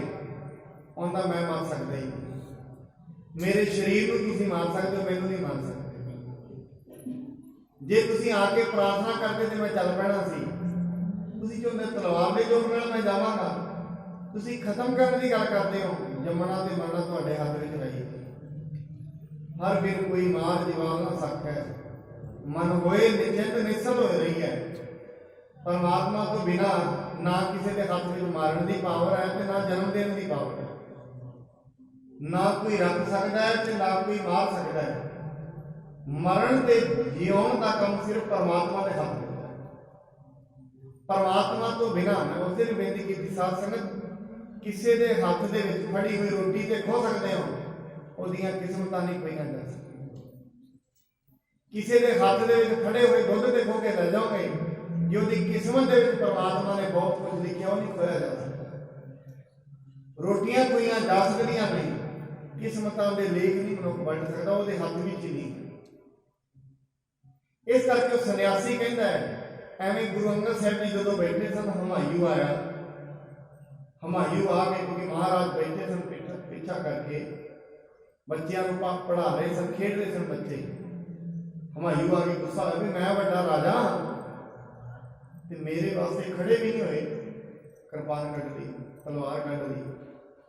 तलवार जो कट के मार लगा ना, गुरु साहब कहते ने ਕਹਿੰਦੇ ਹਮਾਯੂ ਇਹ ਜਿਹੜੇ ਤਲਵਾਰ ਚਲਾਉਣੀ ਸੀ ਤੇ ਜੰਗ ਦੇ ਮੈਦਾਨ 'ਚ ਚਲਾਉਂਦਾ, ਉੱਥੋਂ ਤੇ ਤੂੰ ਹਾਰ ਕੇ ਆਇਆ। ਸ਼ੇਰ ਸਾਹਿਬ ਸੂਰੀ ਕੋਲੋਂ ਤੇ ਹਾਰ ਕੇ ਆਇਆ, ਉੱਥੇ ਚਲਾਉਣੀ ਸੀ ਸਾਡੇ ਸੰਨਿਆਸੀਆਂ ਤੇ ਕੀ ਤਲਵਾਰਾਂ ਚਲਾਉਂਦਾ। ਜੇ ਏਡਾ ਹੀ ਸੂਰਮਾ ਸੀ ਉੱਥੇ ਚਲਾ ਕੇ ਹੁੰਦਾ ਤਲਵਾਰ, ਨਾ ਮੈਂ ਮਾਰਾ ਵਿੱਚ ਨਹੀਂ ਹੋਇਆ। ਇਸ ਕਰਕੇ ਸਾਧ ਸੰਗਤ ਬਾਬਾ ਬੁੱਢਾ ਸਾਹਿਬ ਜੀ ਸਮਝਾਉਂਦੇ ਨੇ, ਤੇਰੇ ਹੱਥ ਵਿੱਚ ਨਹੀਂ ਹੈ ਵਿਧੀ ਚੰਦ, ਤੂੰ ਵਿਅਰਥ ਦੇ ਯਤਨ ਕਰ ਰਹੇ ਹੈ, ਤੂੰ ਗੁਰੂ ਘਰ ਦੇ ਨਾਲ ਟੱਕਰ ਲੈਣ ਦੀ ਸੋਚ ਰਿਹਾ ਹੈ। ਕਰੈ ਬਖੇਲੇ ਹਾਥ ਨਾ ਆਵੈ, ਗਹਿ ਨਿਮਰਤਾ ਬਾਸ਼ਤ ਪਾਵੈ। ਤੂੰ ਕਹਿੰਦਾ ਗੁਰਤਾ ਗੱਦੀ ਮੈਂ ਖੋਲ ਲਵਾਂਗਾ, ਇਹ ਗੁਰਤਾ ਗੱਦੀ ਕਿਤੇ ਵਕੀਲੀ ਕਿਤੇ ਆ ਨਿੰਦਿਆ ਕਿਤੇ ਨਹੀਂ ਹੱਥ ਵਿੱਚ ਆਉਂਦੀ, ਇਹ ਤੇ ਨਿਮਰਤਾ ਵਿੱਚ ਰਿਹਾ ਹੁੰਦੀ ਹੈ। ਇਹ ਤੇ ਇੱਥੋਂ ਇਸ ਦਰ ਤੋਂ ਕੁਝ ਲੈਣਾ ਹੈ, ਰੱਬ ਤੋਂ ਕੁਝ ਲੈਣਾ ਹੈ, ਹੱਥ ਜੋੜ ਕੇ ਲਿਆ ਜਾ ਸਕਦਾ ਹੈ। ਹੰਕਾਰ ਤੇ ਰੋਜ਼-ਰੋਜ਼ ਮਨੁੱਖ ਦੇ ਕਰਮ ਪਲਟ ਦਿੰਦਾ ਹੈ, ਚੰਗੇ ਵੀ ਹੋਣ ਤਾਂ ਵੀ ਮਾੜੇ ਕਰ ਦਿੰਦਾ ਹੈ। ਪਰਮਾਤਮਾ ਕਹਿੰਦੇ ਹਨ ਵਿਦਵਾਨ ਸਾਰਿਆਂ ਨੂੰ ਬਖਸ਼ ਦਿੰਦਾ ਹੈ, ਇੱਕ ਹੰਕਾਰੀ ਨੂੰ ਪਰਮਾਤਮਾ ਨਹੀਂ ਬਖਸ਼ਦਾ, ਸਭ ਨੂੰ ਬਖਸ਼ ਦਿੰਦਾ ਹੈ। ਔਰ ਬਾਣੀ ਵਿੱਚ ਤੇ ਇੱਕ ਸ਼ਬਦ ਵੀ ਆਇਆ ਹੈ, ਕਹਿੰਦੇ ਪਰਮਾਤਮਾ ਦਾ ਹੋਰ ਤੇ ਕਿਸੇ ਨਾਲ ਵੈਰ ਨਹੀਂ ਹੈ, ਪਰ ਹੰਕਾਰੀ ਨਾਲ ਪਰਮਾਤਮਾ ਦਾ ਵੈਰ ਹੈ। ਹਉ ਮੈਂ ਨਾਵੈ ਨਾਲ ਵਿਰੋਧ ਹੈ, ਦੋਏ ਨਾ ਵਸੈ ਇੱਕ ਠਾਏ। ਦੋਵੇਂ ਜਿਹੜੀਆਂ ਇਹ ਚੀਜ਼ਾਂ ਨੇ ਇਕੱਠੀਆਂ ਨਹੀਂ ਵਸਦੀਆਂ। ਜਿੱਥੇ ਹਉਮੈ ਹੁੰਦੀ ਹੈ, ਜਬ ਹਮ ਹੋਤੇ ਤਬ ਤੂੰ ਨਹੀਂ, ਜਦੋਂ ਤੇ ਹਉਮੈ ਸੀ ਉਦੋਂ ਤੇ ਪਰਮਾਤਮਾ ਨਹੀਂ ਸੀ, ਜਦੋਂ ਪਰਮਾਤਮਾ ਆਇਆ ਉਦੋਂ ਹਉਮੈ ਖਤਮ ਹੋ ਜਾਂਦੀ ਹੈ। ਪਿਤ ਕੋ ਕਹਿਓ ਨਾ ਮਾਨਿਓ ਨਿਕਾ, ਜਾਂਤੇ ਨਹੀਂ ਭਇਓ ਤਉ ਟੇਕਾ। ਬਾਬਾ ਬੁੱਢਾ ਸਾਹਿਬ ਕਹਿੰਦੇ ਨੇ, ਮੈਂ ਤੁਹਾਨੂੰ ਕਾਰਨ ਦੱਸਦਾ ਕਿਉਂ ਤੁਹਾਨੂੰ ਗੁਰਤਾ ਗੱਦੀ ਨਹੀਂ ਮਿਲੀ। ਭਾਵ ਤੁਹਾਨੂੰ ਇਹ ਵਸਤੂ ਕਿਉਂ ਨਹੀਂ ਮਿਲੀ। ਜਿਵੇਂ ਅਸੀਂ ਵੀ ਕਈ ਵਾਰ ਸੋਚਦੇ ਹਾਂ, ਕਈ ਵਸਤੂਆਂ ਹੁੰਦੀਆਂ ਨੇ, ਮਨੁੱਖ ਸੋਚਦਾ ਮੈਨੂੰ ਇਹ ਕਿਉਂ ਨਹੀਂ ਮਿਲਦੀ। ਉਸ ਦੇ ਵਿੱਚ ਕਹਿੰਦੇ ਨੇ, ਕਹਿੰਦੇ ਤੂੰ ਗੁਰੂ ਸਾਹਿਬ ਦਾ ਕਹਿਣਾ ਹੀ ਨਹੀਂ ਮੰਨਿਆ, ਉਹ ਤੁਹਾਨੂੰ ਬੰਦਗੀ ਲਈ ਪ੍ਰੇਰਦੇ ਰਹੇ, ਤੁਸੀਂ ਕੀਤਾ ਹੀ ਨਹੀਂ, ਬੰਦਗੀ ਕਦੀ ਕੀਤੀ। ਕਹਿੰਦੇ ਉਹਨਾਂ ਦਾ ਕਹਿਣਾ ਨਹੀਂ ਮੰਨਿਆ, ਉਸ ਕਹਿਣਾ ਨਾ ਮੰਨਣ ਦੇ ਕਾਰਨ ਤੁਹਾਨੂੰ ਇਹ ਟੀਕਾ ਨਹੀਂ ਮਿਲਿਆ ਹੈ। ਗੁਰੂ ਪੁੱਤਰ ਤੁਮ ਬੜੇ ਬੜਾਏ, ਮਾਨੀਐ ਕਹਾ ਹਾਥ ਨਾ ਆਏ। ਇਹ ਤੁਹਾਨੂੰ ਇਹ ਮਾਣ ਸੀ ਮੈਂ ਤੇ ਵੱਡਾ ਪੁੱਤਰ ਹਾਂ, ਤੇ ਵੱਡਾ ਪੁੱਤਰ ਹੋਣ ਦੇ ਨਾਤੇ ਮੈਨੂੰ ਗੁਰਤਾ ਗੱਦੀ ਮਿਲੇਗੀ। ਇਹੋ ਜਿਹਾ ਕਈ ਹੰਕਾਰ ਸੀ ਤੁਹਾਡੇ ਅੰਦਰ, ਜਿਹਨੇ ਤੁਹਾਨੂੰ ਗੁਰੂ ਸਾਹਿਬ ਦੇ ਬਚਨ ਮੰਨਣ ਹੀ ਨਹੀਂ ਦਿੱਤੇ। ਸਾਧਨ ਗੁਰੂ ਅਮਰਦਾਸ ਜੀ ਦੇ ਸਮੇਂ ਨਾ ਮੰਨਣ ਦੀ ਗੱਲ, ਬਚਨ ਮੰਨਣ ਦੀ ਗੱਲ। ਇੱਕ ਮਹੇਸ਼ਾ ਨਾਮ ਦਾ ਸੇਠ ਹੋਇਆ, ਬੜਾ ਪੈਸਾ ਸੀ ਉਹਦੇ ਕੋਲ। ਉਹ ਗੁਰੂ ਸਾਹਿਬ ਜੀ ਦੇ ਕੋਲ ਆਇਆ, ਮਹਾਰਾਜ ਨੂੰ ਕਹਿੰਦਾ ਮਹਾਰਾਜ ਮੈਨੂੰ ਨਾ